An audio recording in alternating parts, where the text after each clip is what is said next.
It's a sad day for NASCAR. I'll tell you why coming up.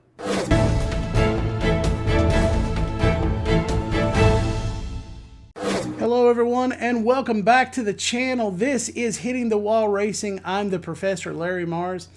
And today is kind of a sad day for the sport of NASCAR. We got word today that Stewart-Haas Racing, one of the major teams in NASCAR, one of the four charter teams that are out there, will be closing their doors in 2024 at the end of the NASCAR season. We don't know exactly what brought about this change. We can only really speculate. But Stewart-Haas did release a statement earlier today. So I'm getting this from Fox Sports. Racing is a labor-intensive, humbling sport. It requires unwavering commitment and vast resources with a 365-day mindset to be better than everyone else. It's part of what makes success so rewarding. But the commitment needed to extract maximum performance while providing sustainability is incredibly demanding. And we reached a point in our respective personal and business lives where it's time to pass the torch. A little background on Stewart-Haas Racing. It was founded in 2002 by Gene Haas. The team was mediocre at best. They were mid-pack at best, really wasn't doing a whole lot as far as their on-track work. In 2009, Gene Haas lured Tony Stewart away from Joe Gibbs Racing under the banner of part ownership into the team.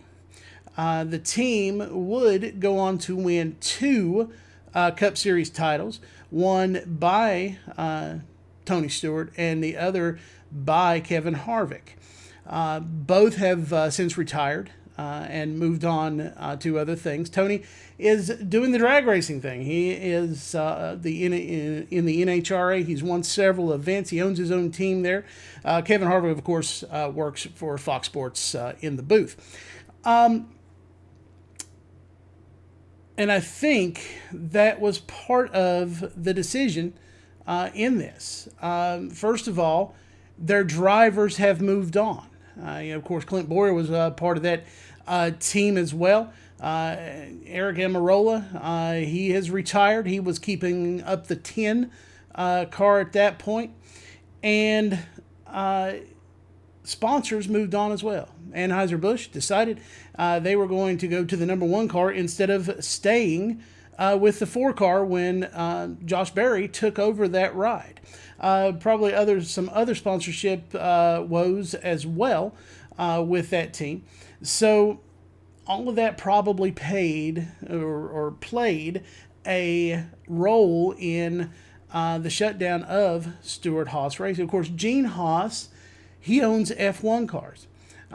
So he probably wants to take some time to do that venture, make it better. They've been struggling a little bit this year. And I would also say that he owns other businesses as well. So now, what happens to those charters that Stewart-Haas owns? They own 4 cars. They have 4 charters for those cars. So teams like 2311, Trackhouse, Front Row Motorsport, maybe even Spire Motorsport, looking to expand. Right now, teams can have 4 charters. It is rumored that with the new talks, the teams are going to be limited to 3 charters, and that the teams that have 4 will be grandfathered in to the new deal. Trackhouse, it really doesn't matter. They only have 2 cars. They're looking to expand into a third. 2311, same deal. They're looking for a third. So, the possibility is out there for another 4-car team with the 4 different charters. One team that has 2, like Trackhouse, could pick up 2 other charters. Same deal with 2311. They could pick up 2 other charters, or they could just go with one. We'll have to see what happens there. But with a charter deal not in place right now, it could lower the value of a charter. In the past, charters have gone for $40 million. Now there are reports out there that it could go for as low as $20 million, cut the price in half. So we'll have to see what happens if Stewart-Haas waits for a charter deal to get the maximum amount from their charters, or are they going to offload at a discount and just be done with this whole thing? So this is what Chase Briscoe had to say. He's the current driver of the number 14 car. Crazy time. I thought this day would never come. I just hope all the guys and gals at this place finds a great opportunity, because each and every single person here deserves it. Of course, the biggest part of this are the people that work at Stewart-Haas Racing, for all the way from support in the office all the way up to the crew chiefs, car chiefs, people like that, the drivers. Look, the charters are going to go other places. Other teams are going to need people for the expansions. So these people should be okay. I hope they are. I hope they're able to find more opportunities out there in the future. In other news in NASCAR today, can you imagine Kyle Larson missing the NASCAR playoffs? Well, it's a possibility. Here's how. So on Sunday, Kyle Larson ran the Indianapolis 500. The 500 was delayed 4 hours due to rain. So with that, when the time came to make a decision on which race he was going to run, Kyle Larson and Hendrick Motorsports put the Indianapolis 500 as the priority. Now, as of the Friday before, as I had reported, NBC Sports had reported, as well as Sirius XM Radio NASCAR channel had reported, that Charlotte was the priority due to the championship and the points. What I didn't know at the time is that all the drivers have to make all the races. There is a waiver that is available. And I knew about the waiver, but I didn't know that everyone had to start all the races. There's a waiver available for injuries, such as Kyle Busch. He broke his leg in 2018 in the Daytona 500. He was able to come back, win a race, be able to be in the top 32 in points, which made him eligible, due to that waiver, for the playoffs. He went on to win the championship.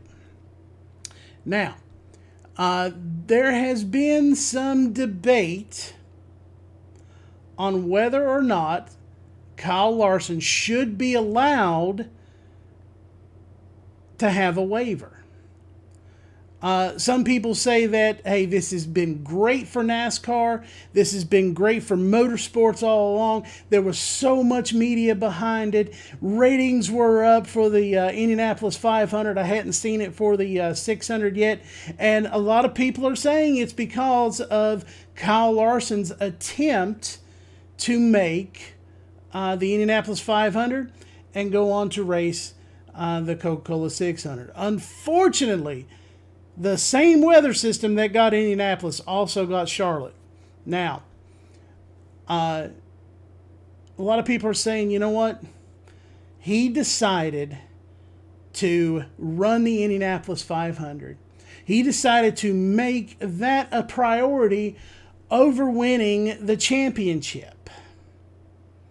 Now, there are some people saying that, hey, you know, they brought a lot of ratings and things to NASCAR. He should be allowed to run.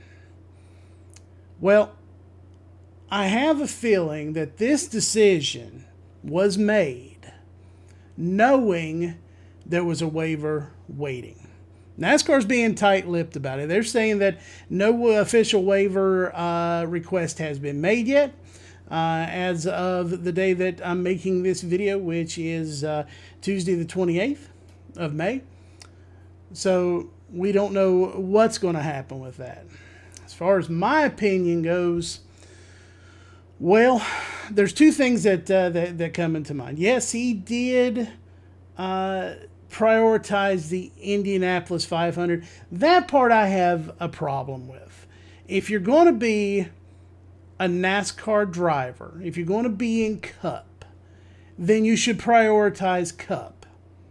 I understand it's the Indianapolis 500. I understand, you have sponsors and everything else. You also have sponsors, fans over in the other series. However, and I was on the boat of not letting him in the playoffs because of this. But I got to thinking about it. First of all, I think NASCAR is going to accept the waiver. Whenever they put it in, NASCAR, without a doubt, hey, this brought so much exposure, whatever. No matter what I think, no matter what other people think, no matter if not letting him in is the right thing, they are going to let him in. Number two, when you hit the NASCAR playoffs, which I'm not a fan of the NASCAR playoffs. Man, I like the old Winston Cup point standings. That was me. I'm an old man. That's what I like. But playoffs is what we got. When it comes to the NASCAR playoffs, you want to face the best of the best. You want to say, I'm the champion. I faced off against Kyle Larson. I faced off against Joey Logano. If he makes the playoffs this year, that's looking like kind of doubtful on that one. That's another video for another time. But I want to face Denny Hamlin. I want to face this guy. I want to face that guy. I want to say that I'm the champion and I face off against the best. Ladies and gentlemen, as much as it pains me to say it, Kyle Larson is probably the best driver in America, except for maybe Tony Stewart. Of course, Kyle Larson hasn't tried to race in HRA. He hasn't won an HRA race like Tony Stewart has, but he's the best out there today. He's run everything. He's won at everything he's done. Indianapolis 500 had a great car running up front. Yeah, he made some mistakes. He was speeding down pit road on his final stop. Probably, I think that was the only green flag stop that they had all day. He made a mistake. He was able to lead 5 laps from it in a cycle. He led some laps at the Indianapolis 500, finished 18th, I believe. But he's the best, and you want to face the best in the playoffs. So because of that, I've changed my mind, and I think they should let Kyle Larson in. Not only that, but Kyle Larson had every intention on doing the double. Every intention on getting in the car, even if it meant he was late. He showed up right as that red flag came out to end the race, which Christopher Bell won. Congratulations to him. But he showed up. He was ready to go. Justin Allgaier did a great job in the car, bringing it from the back of the field. He finished 13th. Great job for him. I would have liked to see what would have happened if Kyle Larson had gotten that car, if he could have took it all the way to victory lane. Unfortunately, that same weather system that hit Indianapolis hit Charlotte on the way through, and it ended the race. That's another video for another time. There's a lot of controversy on that. But I have changed my mind. This morning I was like, don't let him in. He prioritized Indy. You shouldn't let him in. But guys, he brought a lot of exposure to NASCAR. He brought a lot of exposure to motorsports. And again, as much as it pains me, he's the best of the best right now. Now, we want to see how, if he does get the waiver, we'll see how the points come out. There is a regular season championship. He was the regular season championship leader. They get 15 points toward the playoffs. Ask Kevin Harvick how important that is. Right now, he's sitting third. He went from 30 up to 6 back. Not a big hit. Yeah, there was a stage that they didn't run. So, helped him out a little bit there during the race. So, we'll have to see how that works. But I believe that you let Kyle Larson into the NASCAR playoffs just because of what he did for the sport and his intention to run the race. If you like this video, give it a like. If you like what I'm doing overall, hit that subscribe button, hit the notification bell so you don't miss anything, and we will see you in the next video.